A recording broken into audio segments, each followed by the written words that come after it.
नमस्कार दोस्तों, स्वागत है आपका एक और नई वीडियो में। दोस्तों, जब भी कोई बड़ा हथियार सौदा होता है तो वो सिर्फ दो देशों के बीच का लेन देन नहीं होता, बल्कि पूरी दुनिया की रणनीति बदलने वाला खेल बन जाता है। आज जिस प्रस्ताव पर चर्चा हो रही है वह भी कुछ ऐसा ही है। रूस ने भारत को अपने सबसे एडवांस्ड लड़ाकू विमान सुखोई 57E ऑफर किया है। और यह सिर्फ एक फाइटर जेट की डील नहीं है। इसकी गहराई में जाएं तो हमें यह समझ आता है कि जो प्रस्ताव है वो भारत की रक्षा नीति, इंडस्ट्री और एशिया का पूरा संतुलन बदलने की क्षमता रखता है। दोस्तों, रूस का यह कहना है कि वह भारत को सिर्फ विमान नहीं देगा, बल्कि उसका सोर्स कोड और पूरी टेक्नोलॉजी ट्रांसफर भी करेगा। मतलब ये होगा कि भारत न केवल सुखोई 57 उड़ाएगा, बल्कि उसके सॉफ्टवेयर, इंजन और रडार तक की समझ पाएगा और अपनी जरूरत के हिसाब से उसमें बदलाव भी कर सकेगा। यह वह कुछ वैसा ही है जैसा कि किसी कार को दिया जाए, लेकिन उसके साथ आपका पूरा इंजन, उसके ब्लूप्रिंट भी दे दिए जाए ताकि आप उसको खुद अपने हिसाब से मॉडिफाई कर सके। इतना बड़ा ऑफर हथियारों के बाजार में बहुत ही दुर्लभ है। यही नहीं रुकता मामला, एक्चुअली रूस यह भी चाहता है कि भारत में हल्की फैक्ट्रियों में सुखोई 57 का प्रोडक्शन हो। इससे भारत न केवल सेल्फ रिलायंट बनेगा, बल्कि भविष्य में इन विमानों को अन्य देशों को एक्सपोर्ट करने का हक भी पा सकता है। यानी भारत बायर से सेलर की भूमिका में आ सकता है। यह उस स्तर का बदलाव है जो भारत की डिफेंस इंडस्ट्री को पूरी तरीके से ट्रांसफॉर्म कर सकता है। दोस्तों, अब आते हैं उसमें लगे एक हथियार की जिसने इस डील को बहुत खतरनाक बना दिया है।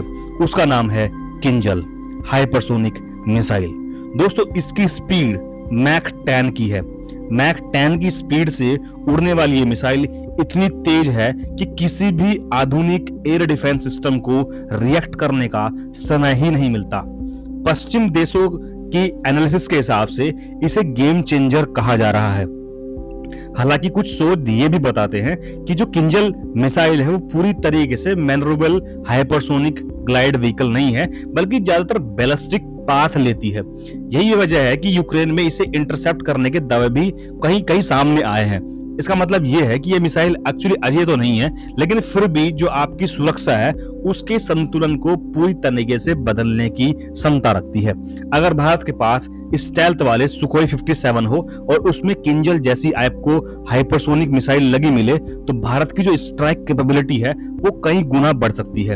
अब जब तक टारगेट पर हमला करना रिस्की माना जाता था, जैसे एनिमी कमांड सेंटर्स हो गए, रडार साइट्स या एयर डिफेंस सिस्टम है, उन्हें पहले दिन ही न्यूट्रलाइज करने की क्षमता भारत के पास आ सकती है अगर ये दोनों का कॉम्बिनेशन भारत के पास आ जाता है। और यह क्षमता केवल पाकिस्तान के पास तो है ही नहीं, बल्कि चीन को भी इसकी बहुत गहरी चिंता होने वाली है, क्योंकि हाइपरसोनिक को मिसाइल को रोकना अपने आप में एक बहुत बड़ा चैलेंज है। ये जो प्रस्ताव है इसका एक और बड़ा फायदा दोस्तों ये होने वाला है कि हमारे जो इंडिजिनियस हथियार हैं, जैसे कि अस्त्र टू एयर मिसाइल है, रुद्रम एंटी रेडिएशन मिसाइल्स हैं, इसको सुखोई 57 में इंटीग्रेट भी हम कर पाएंगे। यानी ये विमान जो है वो भारत की जरूरतों के हिसाब से कस्टमाइज हो सकता है। लेकिन साथ ही एक जोखिम भी है। रूस पर पहले से ही काफी सारे सैंक्शन लगे हैं। उसकी सप्लाई चेन और स्पेयर पार्ट्स डिलीवरी में दिक्कतें आ सकती हैं। पहले भी रूस समय पर डिलीवरी और तकनीकी वादे पूरे न कर पाने की वजह से आलोचनाएं झेल चुका है। भारत के लिए यह भी मुश्किल फैसला है, क्योंकि इस सौदे से उस खुद का जो हमारा एमका प्रोजेक्ट है वो प्रभावित होगा। एमका भारत का इंडिजिनियस स्टेल्थ फाइटर जेट है। अगर भारत सुखोई 57 पर ज्यादा निर्भर हो गया तो एमका को रिसोर्सेज और ध्यान कम मिल सकता है। हालांकि एक प्रैक्टिकल रास्ता यह भी हो सकता है कि हम 57 को शॉर्ट टर्म कैपेबिलिटी गैप भरने के लिए अपनाया जाए। यानी कि हम साथ साथ अपना जो एमका है उस पर भी पूरा फोकस रखा जाए, और जो हमारा कहीं ना कहीं जो गैप आ रहा है वो 5th जनरेशन फाइटर को लेकर, उसको भी पूरा किया जाए। अब दोस्तों, एक और सवाल यहाँ पर ये उठ के आता है कि इससे जो ग्लोबल पावर बैलेंस है उस पर क्या फर्क पड़ेगा।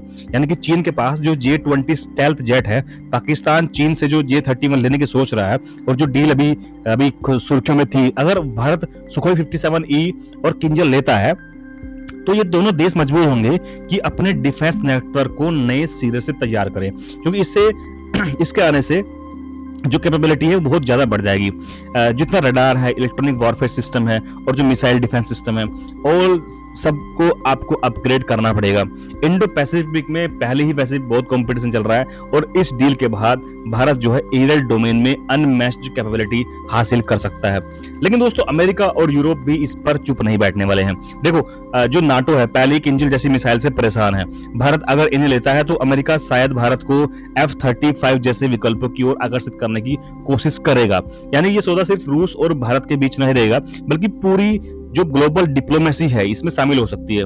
तो दोस्तों आखिर में हम बात साफ करते हैं कि रूस का जो प्रस्ताव है वो भारत को न सिर्फ एक हाई एंड फाइटर जेट देगा, बल्कि टेक्नोलॉजी ट्रांसफर, एक्सपोर्ट पोटेंशियल और हाइपरसोनिक स्ट्राइक कैपेबिलिटी का कॉम्बिनेशन भी देगा। ये सौदा अगर सही ढंग से इंप्लीमेंट हो जाता है, जैसे कि अभी डील चल रही है, भारत सरकार की बात चल रही है, तो भारत की जो गिनती है उन देशों में होगी जो न सिर्फ अपनी सुरक्षा को खुद तय करते हैं, बल्कि दूसरों की रणनीति भी बदलने पर मजबूर कर देते हैं। यानी कि ये कहानी हमें जो सिर्फ एक फाइटर जेट की नहीं है, बल्कि उस नए भारत की है जो आने वाले दशकों में आसमान की परिभाषा तय करेगा। दोस्तों ये वीडियो जानकर आपको कैसा लगा, और आपको अच्छा लगा तो वीडियो को लाइक जरूर करना कीजिएगा और चैनल को सब्सक्राइब करना बिल्कुल ना भूले। हम मिलते हैं आपको एक और नई वीडियो में, तब तक के लिए जय हिंद, वंदे मातरम।